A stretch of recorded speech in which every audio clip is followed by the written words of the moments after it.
Yesterday marked the 20th anniversary of 9/11. We've been flooded with images from that day, many of which were already permanently etched in our memories. In reading and listening to the stories and the commentaries and viewing the somber ceremonies, it was almost overwhelming to think about not only how much the world has changed, but the ripple effect of that day. Families who lost loved ones, coworkers who lost coworkers, the first responders, all in New York City who saw the ash, all who felt the ash on their faces, all who ran and all who couldn't run, people who lost their businesses, the lasting impact on health, the hundreds of thousands of lives lost in what followed that day, and the countless whose lives were forever changed. The Muslim Americans whose experience of living in America forever changed. And the wound, the blow to the not only economy, but also the idea of American invincibility. And now we have a whole new relationship to security, to terrorism, and to many other things. 20 years later, we now mark an era, don't we? Pre-9/11 and post-9/11. And now we have a whole generation across the globe that only knows a post-9/11 world. 20 years from now, we'll be examining a post-COVID world, or at least a post-pandemic world. We have no idea of the ripple effect. Right now, we're still in it, so we can't look in the rearview mirror yet. But we do know this: it has changed us. These last 18 months have been like a collective dark night of the soul. It has caused many of us a lot of introspection. We've had to face fear, some of us on an almost daily basis. And we've had different experiences of COVID. At first, when the coronavirus came out, I thought it would be the great equalizer. I was so wrong. What it did was it pulled back the curtain on the stark inequities all around us. The mantra was, "We're in this together." Well, that was true and not true. Are you with me so far? I've been interviewed several times about ministering during a pandemic, since this is my second one. As many of you know, I served as a pastor in the 90s during the HIV/AIDS pandemic. And one interviewer really unraveled me. I hate to cry in interviews, but he made me. I'll blame it on him. He said to me, How did you keep your own faith during that time? With the homophobia, with the religious bigotry, with young men dying every week in your congregation, with people coming to you every week with a new HIV diagnosis, which at that time was pretty much a death sentence. How did you keep your faith?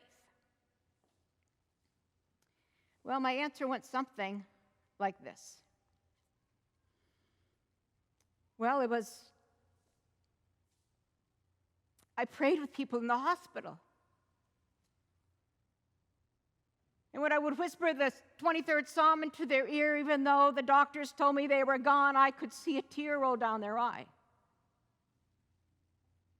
The ecstatic worship experiences we had every week, the weekly communion, the Taizé prayer on Wednesday evening where 100 people would gather and we would kneel and we would sing and we would cry.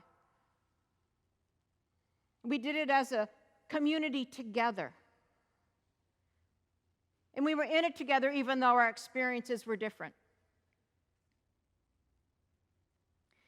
In the midst of that pandemic, I couldn't deny my experience of faith, no matter what was crushing in all around us.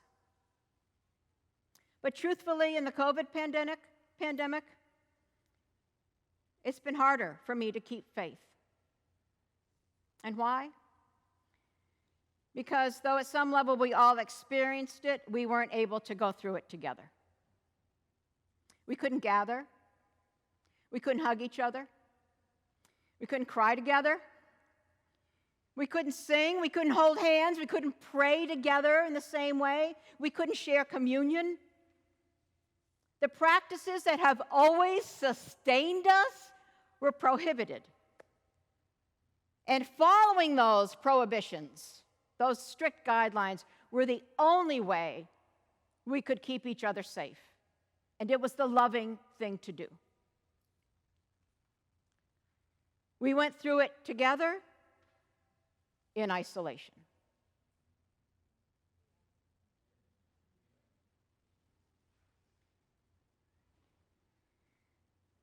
I don't know your experience, but I can say as ministers, not being able to be with people in some of the toughest times in our lives was heart-wrenching. Not being able to gather you all together and have a collective experience. And what is also true, we learned new ways of being together, didn't we? And here we are, some gathered at 225 for the first time in 18 months. And more of you even gathered online, connecting in spiritual community. And whether you are local or far away, or whether for 100 different reasons you can't be here physically in this sanctuary, in this moment, we are one body, one congregation, one community. Jorge, Cheryl, and I are your pastors. Right now, people are online from Oregon and Missouri and Virginia and D.C. and Atlanta. Some people might be viewing from a nursing home or a care facility. Others of you simply in your pajamas with your feet up on the coffee table enjoying breakfast. I'm so glad that all of you physically present today remembered to dress appropriately for church.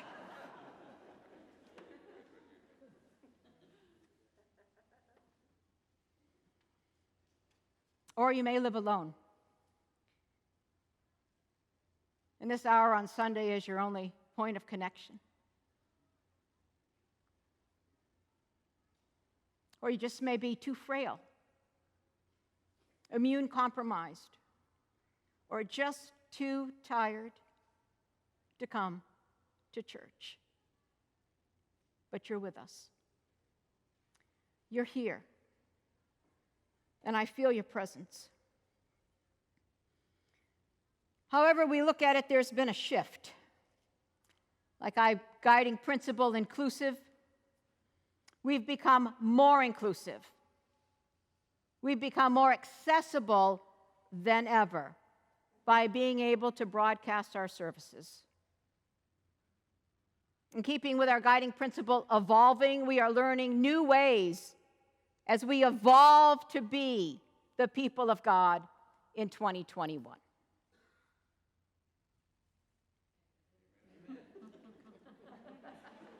Little help up here? Okay, good.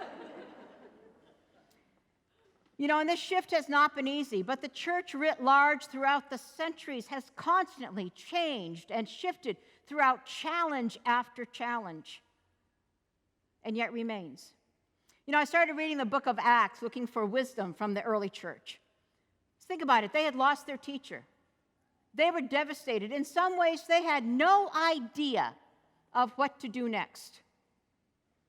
So they looked to the people before them. And they looked to the prophets who coached their people out of exile into hope.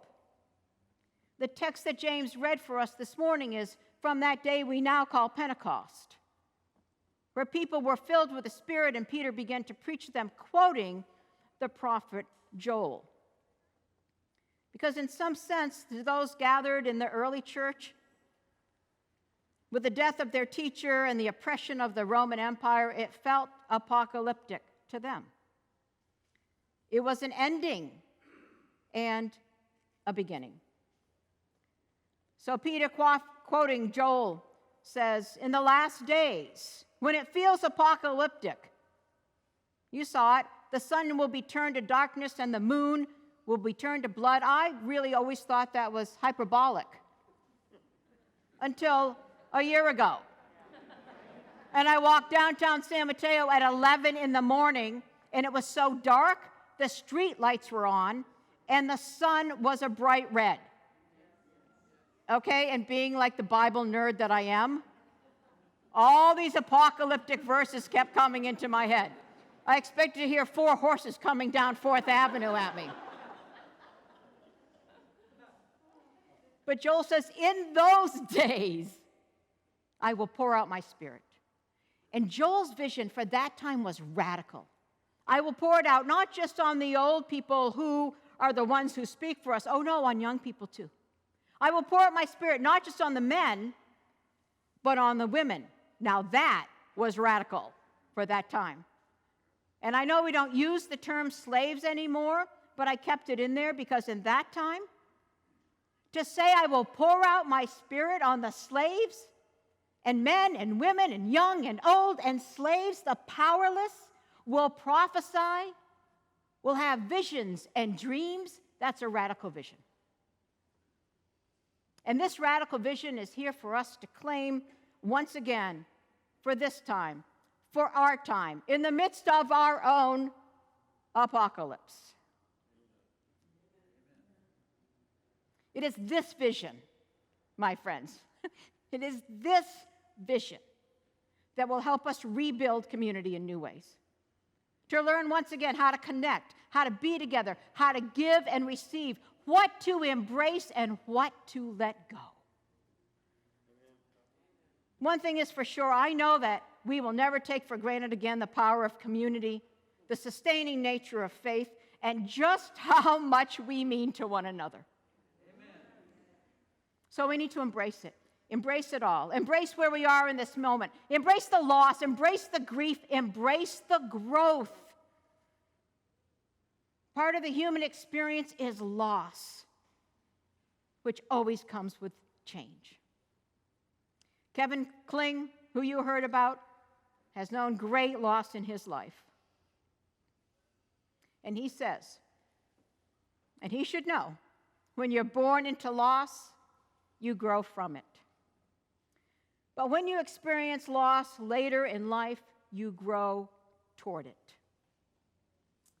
And together, beloved community, it will be revealed to us what we are growing toward, who we are meant to become as we grow toward the losses we've experienced. And in the midst of everything, we will rise again. And we will be stronger and wiser because the loss will have shaped us. The first pandemic changed me irrevocably. It shaped me by loss, by suffering, by going through each day step by step in the difficult and dark days of that time. And it was in that time that I knew the Spirit's presence. COVID has shaped us. How will we grow toward that?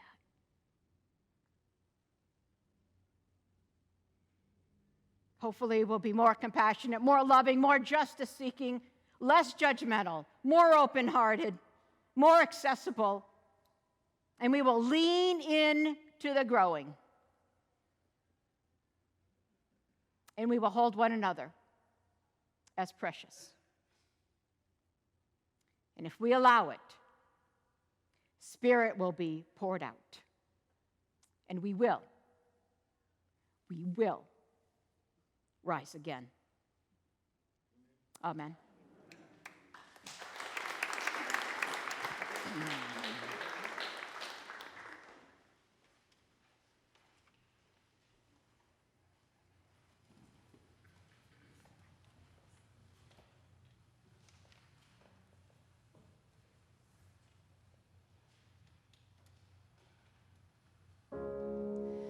Broken down and tired of living life on a merry-go-round, and you can't find that fighter, but I see it in you, so we'll walk it out and move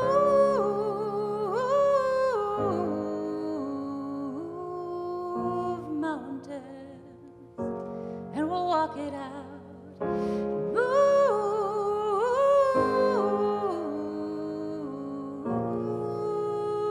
mountains,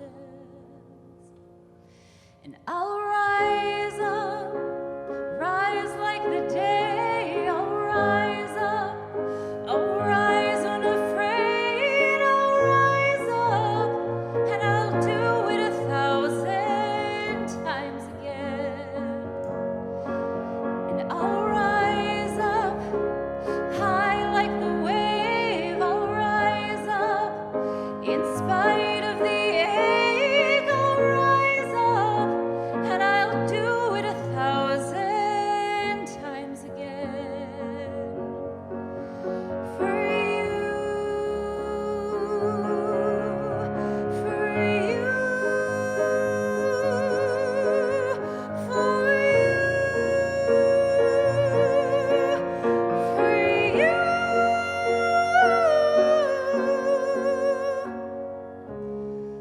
Silence isn't quiet. It feels like it's getting hard to breathe.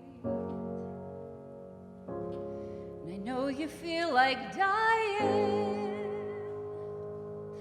but I promise you we'll take the world to its feet and move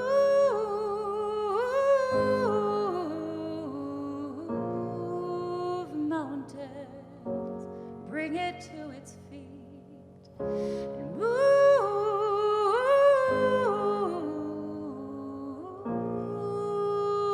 mountains.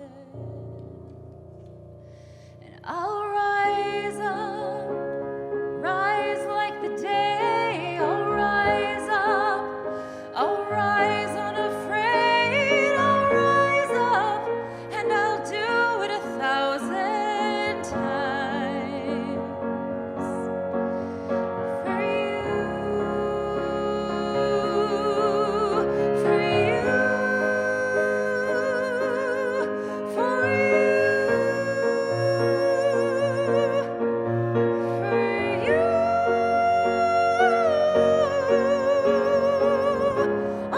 you, all we need is hope. And for that we have each other. And for that we have each other. We will rise, oh, we will rise. Oh,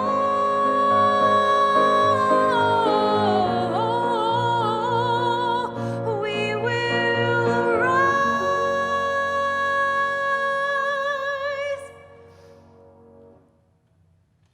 I'll rise up, rise like the day.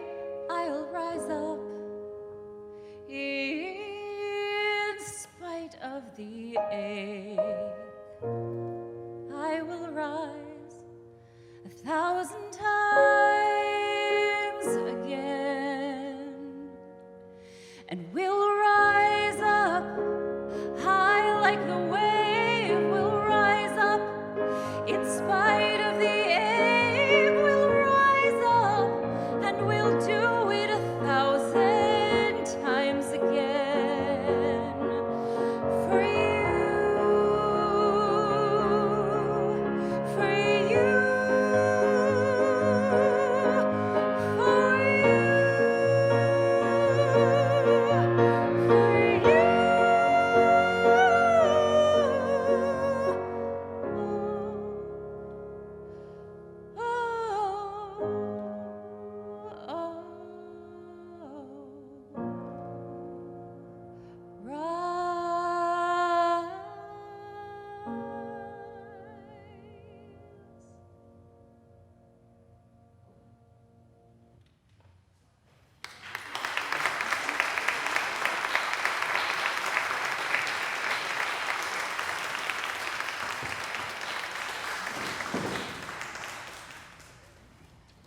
say wow if you wanted to.